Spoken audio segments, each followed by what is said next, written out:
Year Warsi channel का मैं बहुत ही शुक्रगुजार, इसने मुझे मौका दिया अपने प्लेटफॉर्म के माध्यम से मुझे कुछ कहने का और लोगों से बात करने का और अपनी बात लोगों तक पहुंचाने का। आज मैं ख़ास तौर से बिहार की राजनीति में कुछ खास तबकों के हिस्सेदारी की बात मैं करने वाला हूँ। अब तक जितने भी लीडर्स हुए वो सब पार्टी के लोगों ने चुन करके हम पर मुसल्लत कर दिया, लेकिन ये जनता की शासन नहीं रह करके, क्योंकि सारी जनता मिलकर के ये सरकार नहीं चला सकती, इसलिए हम जनता अपनी तरफ से अपने काम को करने के लिए एक नुमाइंदा चुन करके हम भेज देते हैं और उस नुमाइंदा को उसको काम हमारे अकॉर्डिंग करना है। लेकिन ऐसा नहीं होता, वो लीडर्स भी हमको ऊपर से चुन के दिए जाते हैं। वो लीडर को जब हम वोट दे देते हैं और वो जब चले जाते हैं तो वो भी अपने मन से वो अपने मुफाद के लिए या उनको जो बेहतर लगता है वो उसके। इसके बावजूद इसमें आज़ादी से पहले जितने भी फॉरवर्ड क्लास के लोग थे, उन सारे लोग जहां जिस पोजीशन पर मौजूद थे वो अपनी पोजीशन को मेंटेन करने के लिए सिर्फ इसको देश की आज़ादी का नाम दिया, क्योंकि उसमें उनका अपनी भागीदारी नहीं हो पा रही थी। जैसे ही देश आज़ाद हुआ, इन लोगों ने अपनी अपनी भागीदारी सुनिश्चित कर ली और लोगों को शांत करने के लिए इन संविधान में वो सारी चीज़ें लिख दी गई।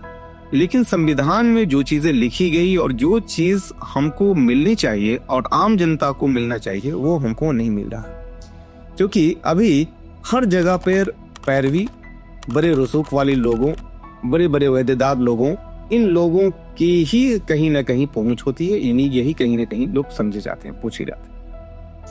आपको अपने समाज के अंदर में आपको कोई परेशानी हो जाती है, कोई दिक्कत हो जाती है, कभी प्रशासनिक स्तर पे हो जाता है, कभी एग्जीक्यूटिव कोर्ट का मामला आ जाता है, कभी आपके डेवलपमेंट वाले विकास से लेकर के बीडीओ, सीओ और एसडीएम और इस तरह के पदाधिकारियों से जरूरत पड़ती है। आप जाते होंगे, आपको समझ में आ जाता होगा ये सरकार मेरी है या सरकार किसी और की है। ये बिल्कुल राजशाही की तरह आपको महसूस होगा। वहां जाने पर आपकी एक जगह बराबर भी ना इज्जत है ना आपका कोई काम।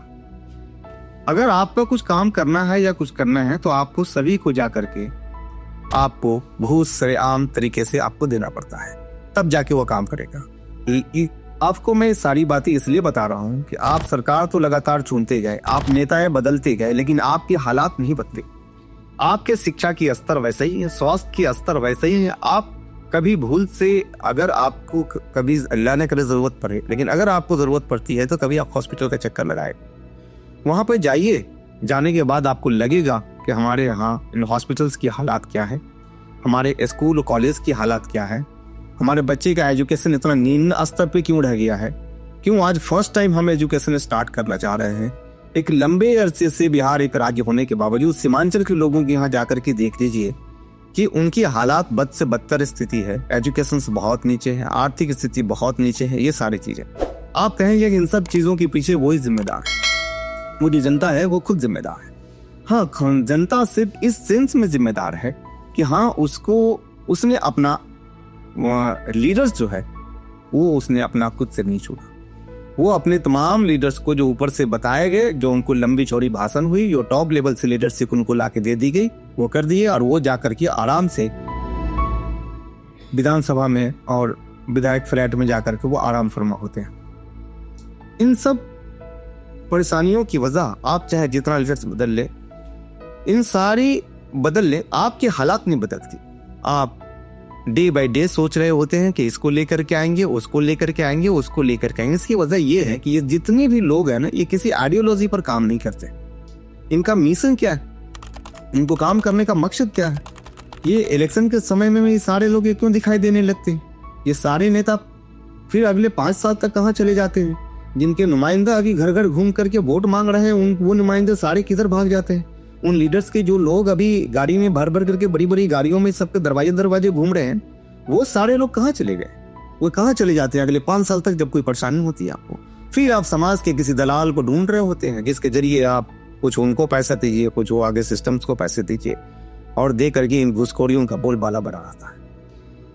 लेकिन ये लगातार ऐसी हालात से आप जूझते गए, आपकी हालात गिरती गई, आप एजुकेशन में पिछड़े चले गए, आपका मेडिकल से नीचे है, आपका शिक्षा में स्तर से बहुत नीचा है, आपके पास सरकारी नौकरियां नहीं है, आपके पास प्राइवेट नौकरियां नहीं है। आपकी हालात इस तरीके से है कि एजुकेशन आप ले नहीं पाते। एजुकेशन कितनी महंगी है वो आप अंदाजा लगा सकते हैं। सबसे पहले जब किसी आदमी को ये परेशानी हो जाएगा कि जब वो खाना और पढ़ाई, एजुकेशन दोनों में अगर चूज करना हो जाए तो उसके लिए मुश्किल है कि पहले तो जिंदा रहेगा तब वो पढ़ेगा लिखेगा या वह इल्म हासिल करेगा। लेकिन ये दोनों में से कोई भी चीज वो हासिल नहीं कर पाता है, क्योंकि ना तो वो काम सही से कर पाता है ना ही वो एजुकेशन सही से ले पाता है। तो उसकी हालात सिर्फ ये हो जाती है कि वो सिर्फ हैंड टू माउथ है, सिर्फ वो इतना कुछ कर पाता है जिससे कि वो खाना खा सके। इसके अलावा भी उनको खाना 2 वक्त का 3 वक्त का खाना जुटाने में उनका वक्त जो गुजर जाता है वो एक लंबा चौड़ा वक्त गुजर जाता है। जब ये लंबी वक्त उनके साथ जब गुजर जाती है,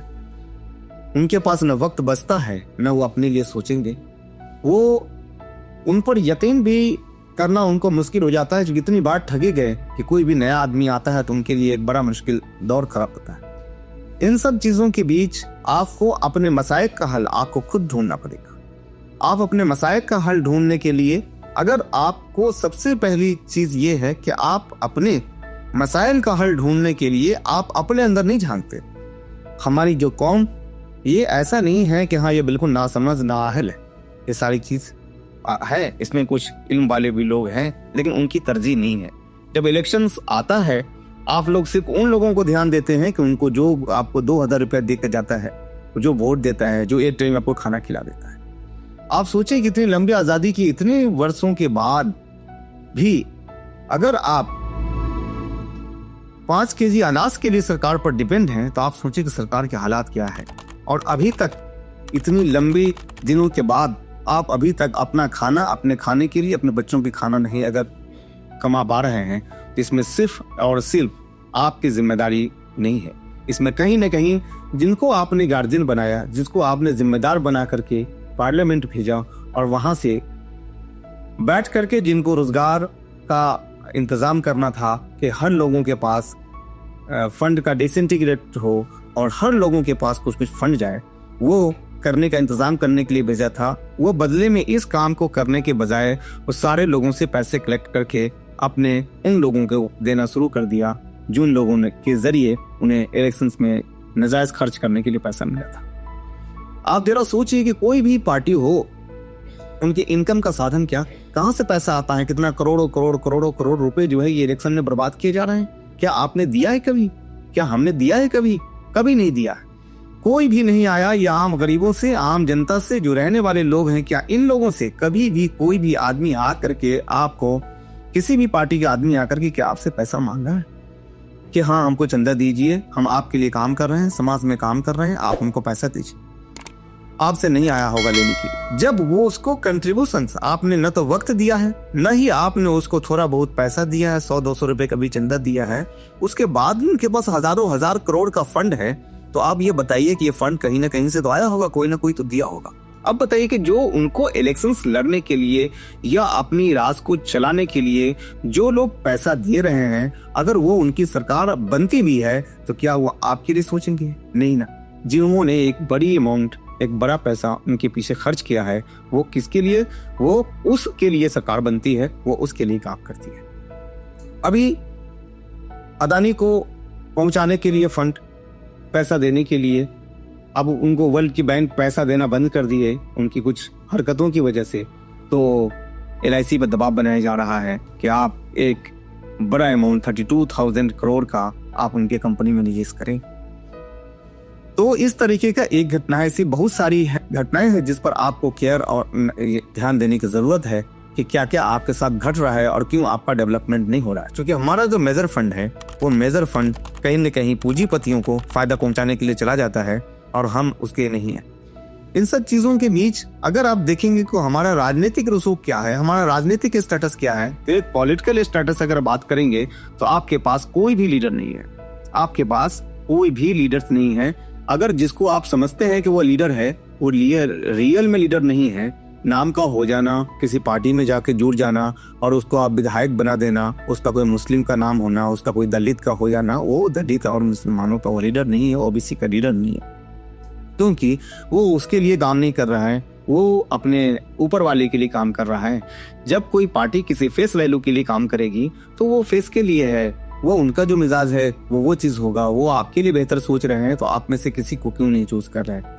हमको राजनीतिक रूप से अगर 1951 से अगर देखा जाए तो पहले हम 51 एमपी जीत करके आते थे देश के अंदर।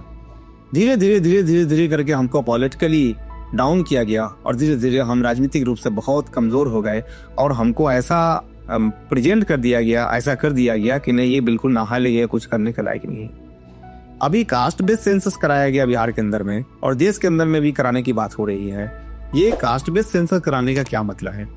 जब हम जहां ज्यादा हैं उसका एक आदमी एक मिनिस्टर नहीं बन पाता है और जो हमसे कम आबादी में है वो हम पर मुख्यमंत्री में सेंटर रखते हैं। हमसे भी ज्यादा है, कम वाले लोग हैं, वीआईपी सैनी है, कुर्मी है, इन लोगों के अपने मुख्यमंत्री हैं, मिनिस्टर हैं, कुशवाहा है, वो मिनिस्टर हैं, वो सारी चीजें। हमको क़यादत, हमारी अपनी क़यादत, हमारा अपना लीडरशिप, हम अपने लीडरशिप को खड़ा करने के लिए इसी समाज के अंदर से जो लोग हमारे पास इस फील्ड में काम कर रहे हैं, हमको उन लोगों को सपोर्ट करने की जरूरत है। आप उन चीजों को मत देखिए कि उनके पास बहुत फंड है, नहीं तो फिर आपको ये भी जानना पड़ेगा कि वो फंड उनके पास कहाँ से आएगा और उनको देख कर क्या करेंगे। अब मैं खास तौर से भी चुनाव का टाइम है, अब अपने जहन को साफ करिए कि क्या आप किसको वोट देना चाहते हैं। आपको आजाद हैं, आप जिसको बेहतर लगता है आप उसको वोट दे सकते हैं, लेकिन एक पल के लिए जरा सोचिए कि ये जो बड़ी बड़ी पार्टियां हैं ना, इनको बड़े बड़े फंड कहाँ से आते हैं। आपने कभी नहीं दिया है और उनको अगर आप वोट दे करके उनको अगर सरकार बना भी देते हैं तो वो उनके लिए सोचेंगे जिनके फंड से वो आए हुए हैं। ये चुनाव में आपके बीच के आदमी, आप अपने समाज से, क्या उन नेताओं को आपने चुना है? आप अपने समाज के बीच से चुना है? नहीं चुना। वो आपका कहीं से कोई आएगा, कहीं से कोई आएगा, कहीं से कोई आएगा और आपको डाल दिया जाए खराब। अब आपके सारी वोट को आप जरा देख लीजिए कि आपकी जो वोट है वो वोट किधर जा रही है। कुछ लोग आरजेडी को वोट देंगे, अभी भी कुछ एनडीए को वोट देंगे, उसी में आपके प्रशांत किशोर पहुंच गए हैं। प्रशांत किशोर को कुछ लोग वोट देने के लिए सोच रहे होंगे, कुछ लोग उपेंद्र कुशवाहा को वोट देने के लिए सोच रहे होंगे, उसी में कुछ रामविलास की पार्टियां वो उसको वोट देने के लिए सोच रहे होंगे। इन सारे लोगों को वोट आप ऐसा नहीं कि कुछ नया करने जा रहे हैं, ये सब लोगों को वोट आप पहले से करते आ रहे हैं। पहले से करने के बावजूद आप देख चुके हैं सारे लोगों के कि सब लोगों ने आपकी हालात क्या कर रखी है। आप खुद से सोच के रखिए, देखिए कि आपके क्या स्टेटस है इस समाज के अंदर में। आपका कोई समाज में स्टेटस है? नहीं है। आपको एक छोटा सा काम पड़ जाए ना तो आपको 4 आदमी की जरूरत पड़ती है कि भाई चलो जरा सा कह दो, चूंकि आप ये जान रहे हैं कि भाई नहीं हम जाके नहीं, और आप उनसे भी बात नहीं कर सकते। ऐसे लोगों को आपने अपने लीडर्स बना के भेजा है जिनसे भी बात नहीं कर सकते कि जो कर। अब हमको ये सोचने की जरूरत है कि इन सारी चीजों के बीच में कौन ऐसी पार्टी है जो इन समाज के बीच में हमारे लिए और हमारे डेवलपमेंट के लिए, हमारे विकास के लिए, हमारे एम्पावरमेंट के लिए वो उसका मिशन हो, उसका विजन हो, वो काम कर रहा है। आपको इन सारे चीजों के बीच में आपके पास एक ऑप्शन के रूप में social democratic party of India I है। आपके लिए, आपके द्वारा बनाई गई, आपके समाज के बीच के लोगों के द्वारा किया जाने वाला काम है। इसलिए इस पार्टी का आप मौलिन बने, इसका हिस्सा बने, इसके साथ जुड़े और जुड़ करके आप इस काम को, इस मिशन को आगे बढ़ाएं और अपनी लड़ाई आप खुद लड़े, खुद खड़े हों। इससे ज्यादा के हम अपने आप को बेहतर कर पाएंगे। ठीक है, मैं इन सब बातों के साथ अपनी गुफ्तगू खत्म कर रहा हूँ। आदाब, नमस्कार, सलाम।